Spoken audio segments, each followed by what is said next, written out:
jumpa ovum. Bentukannya begini Bu. Nah ini. Kecil sih Bu, cuman diperbesar. Ini dia sel induk nih. Sini sudah ada Nur Muhammad di setiap tubuh manusia. Nanti dia berbelah-belah. Makanya sel induk itu setelah berbelah-belah menjadi sel yang banyak. Ya, banyak. Ini teorinya ya. Kita nggak usah hafalin. Cuman saya mau bilang bahwa ini ada landasan ilmiahnya. Ya. Next lagi. Jadi ada dokter Korea yang mencoba ngambil sel induk jantung seseorang. Ya, ini jantung orang udah mau rusak, diambil sel induknya. Ya, lewat sum-sum tulang belakang. Itu susah banget loh Bu. Nih stem cell dicari mana sel induknya. Baru dimasukin lagi. Bersihin, masukin lagi, ya. Sehingga jantung yang selnya rusak jadi bagus. Nah, yang unik adalah, oke, next lagi. Jadi ada sebuah wawancara di Al Jazeera Channel, dokter Korea yang tadi dipertemukan dokter, ya, dokter Raja Arab yang juga orang sufi. Dan mereka berkesimpulan sel induk itulah Nur Muhammad SAW. Ya, jadi ini bukan kata Aisyah ya Bu, ini penelitian dari dokter-dokter yang juga sufi. Ya, dan ternyata ngambil sel induk itu sudah ada sejak zaman Ibnu Sina, Avicenna. Paham ya Bu? Nah terus ternyata di mana sel induk itu kalau kita mau cari? Ada di plasenta bayi. Makanya sekarang ada budaya plasenta disimpan untuk dijaga stem selnya. Besok-besok yang punya plasenta sakit diambil dari situ. Dan gak cuman punya dia saja, omnya, keluarga adeknya, tantenya, dari ayah, dari ibu juga bisa ambil. Apalagi penyakit autoimun, bisa ambil dari situ. Disimpannya di suhu minus 195,6 derajat untuk menjaga kualitasnya. Namun itu berbayar Ibu. Yang paling murah 60 juta sampai 300 jutaan, belum biaya tahunan maintenance-nya. Bisa Bu, namun memang harus ada ikhtiar dananya. Dan juga kalau diambil masukin ke tubuh tuh sakit. Ya, makanya ibu-ibu zaman dulu plasentanya ditanam karena nggak tahu. Untung ada sedikit tuh pusatnya, tali pusat. Zaman dulu kan ibu-ibu tali pusat disimpan kan Bu. Kalau anaknya demam, direndam air hangat, diminumin anaknya kan. Ternyata itu betul. Kemana Bu tali pusat anak ibu? Saya ada alhamdulillah. Cuman ilmu ini belum punya dulu. Jadi waktu sakit tetap aja dikasih paracetamol. Ibu saya sudah bilang, rendam itu tali pusatnya anakmu. Ibu saya ada orang Makassar kan, rendam itu tali pusatnya anakmu, kasih minum. Saya nggak paham kenapa sih. Baru sekarang. Pernah dengar gitu Bu? Makanya kita nggak boleh ya menentang omongan-omongan orang tua nenek moyang. Terima dulu, kita teliti. Ya. Nah sekarang ya, mampukah kita membangkitkan Nur Muhammad SAW dengan cara yang benar dan tepat dalam batang tubuh kita? Ada cara lain selain kita simpan apa? Tadi kan sudah sepakat, cahaya kita dari Nur, cahaya yang keluar dari tubuh kita dari Nur Muhammad. Nah sekarang bagaimana menyambungkan cahaya kita dengan Nur Muhammad, cahaya Muhammad, dan sekarang Rasulullah sudah ya telah tiada, tentu ruhnya.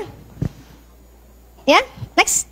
Itulah maka salah satu dari jutaan, ya, jutaan yang tersirat dari ayat ya Quran Al-Ahzab 56.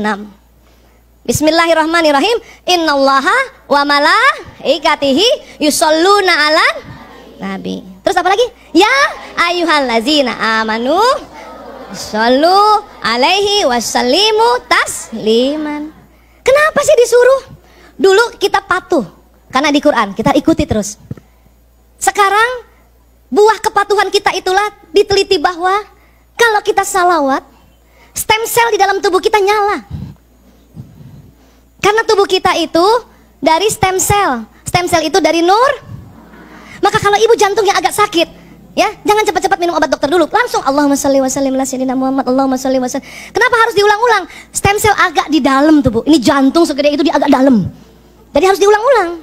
Kok bisa sampai di jantung? Tadi lewat sistem saraf yang membawa salawat kita. Dan harus diulang-ulang supaya apa? Kena stem cellnya. Kalau stem cell kena Bu, wih, sel yang rusak digantikan. Maka ibu kalau lutut sakit juga ya. Tadi suruh apa kalau supaya kita tidak ngilu-ngilu lututnya? Allahu Akbar, Subhanallah, Allahumma shalli wa sallim ala sayyidina Muhammad, Allahumma. Ibu bayangin, arahkan ke situ. Allahumma shalli wa sallim ala sayyidina Muhammad, Allahumma shalli wa sallim ala sayyidina Muhammad, Allahumma shalli wa sallim ala sayyidina. Ya Bu. Makanya tadi saya bilang kalau watak ibu lagi anggot-anggotan, baca salawat. Allahumma shalli wa sallim ala sayyidina Muhammad, Allahumma shalli. Itu anak ibu lagi anggot-anggotan. Ibu ya punya anak SMP, kita bulan lalu udah belajar kan? nggak bisa sembarangan ngomong sama anak SMP kan? Mending ibu belai-belai kepalanya, pas kena wataknya. Allahumma sholli wa sallim ala sayyidina Muhammad. Allahumma sholli wa sallim ala sayyidina Muhammad. Begitu. Jangan dikit-dikit nasihatin anak lewat mulut. Anak SMP lewat mulut, ya dia reject. Mending kita bacain salawat. Sini sayang, ibu aku sebel banget, sakit kepala ya. Sini ibu pijetin. Begitu juga suami kita. Kalau ibu disuruh minta pijet, dia kesempatan. Allahumma sholli wa sallim ala sayyidina. Betul. Ya Allah. Ya Allah. Dan selain dia bekerja di tubuh kita, ibu, ya, cahaya kita karena dari Nur Muhammad, cahaya kita kan berpendar kan? Yang tugasnya membawa doa, membawa niat. Tapi pada saat ibu Allahumma sholli wa sallim ala sayyidina Muhammad, itu sinyal saya jumpa Rasulullah. Ayo kita salawat bu. Allahumma sholli wa sallim ala sayyidina Muhammad. Lagi. Allahumma sholli wa sallim ala sayyidina Muhammad. Lagi. Allahumma sholli wa sallim ala sayyidina Muhammad. Ya Allah ibu, itu stem cell kita semua seneng. Kemudian sinyal kita bawa, ya, salawat kita sampai Rasulullah. Itu makanya Rasulullah kenal kita bu. Badan kasar kita dirumil, tapi badan bioplasmi kita jumpa Rasulullah. Nggak mungkin nggak ada sebuah mekanisme yang membuat Rasulullah kenal semua umatnya. Ternyata lewat salawat itu, apa yang datang? Sinyal, ruh, nur. Tadi ini salawat kita bu, Rasulullah langsung tahu, oh ini ada Aisyah Dahlan datang, ada Ibu Yanti Iwan datang, ada Bunda Ineke datang. Yang ikut salawat tadi ya, yang tadi diam aja enggak. Paham? Makanya mengapa buka doa dengan salawat? Supaya apa? Sinyal kita sampai lapisan langit ke-7. Karena disepakati oleh ulama, ruh Nabi, ruh Rasul, ruh orang beriman disimpan Allah pada saat alam barzah ini di lapisan langit ke-7. Jadi kalau ibu mau doa, mengapa kita diminta salawat dulu? Allahumma sholli wa sallim ala sayyidina Muhammad. Ya? Al-Fatihah ila ruh, gitu ya, kepada Rasulullah, agar sinyal kita dibuka dulu oleh Allah sampai langit ke-7, Bu. Panjang nggak, Bu? Orang 4G aja panjang, apalagi sampai langit ke-7. Ibu punya anak dimanapun di belahan bumi ini, kalau ibu sudah buka doa dengan salawat, sampai sinyal ibu tempat itu. Kalau buatan manusia 4G, kita 40G 40, Bu. Paham ya, Bu? Keren kan? Maka dengan salawat itu saja kita sudah dapat syafaat di dunia, dibantu oleh Allah lewat perantara nabinya, untuk kita memanjangkan sinyal kita. Untuk apa sih? Emang di dunia untuk apa, Bu? Saling memberi pesan. Nah kenapa ibu pegang terus itu gadget? Untuk saling memberi pesan kan? Padahal manusia adalah gadget alam semesta. Kita nggak ada gadget nggak usah takut, Bu. Kita bayangin aja wajah siapa, bicara sama dia. Sampai, Bu. Tergantung dia lagi tidur apa enggak. Tapi kalau ibu doain anak atau doain suami, ibu dialog sama suami, ya Allah sampaikan salam rinduku untuk suamiku. Sebut namanya, Bu. Priyanto bin Sismadi bin Parto Dimulyo. Oh, harus panjang. Kalau Priyanto aja ada 1000 Priyanto di dunia ini. Nanti dapat semua kan? Nah itu, Bu, saat itu juga suami kita kalau dalam keadaan rileks, ada kuncinya ya, keadaan rileks dia terima. Kalau dia keadaan tegang, kadang nggak terima, dia rileks. Tapi nggak usah juga sampai rumah, ayah rasa nggak tadi aku salamkan rindu? Nggak usah juga begitu.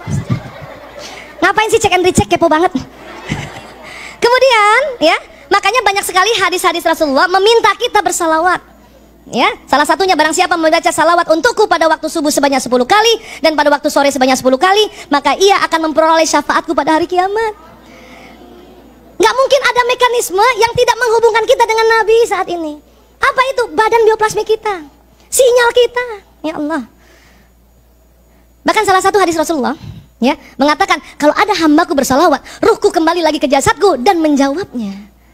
Makanya kalau kita lagi di Raodah, Bu, itu dekat sekali sama Rabbi, baik jasad dan ruhnya. Mau ke sana, Bu? Yuk. Insya Allah ya, luar biasa ya.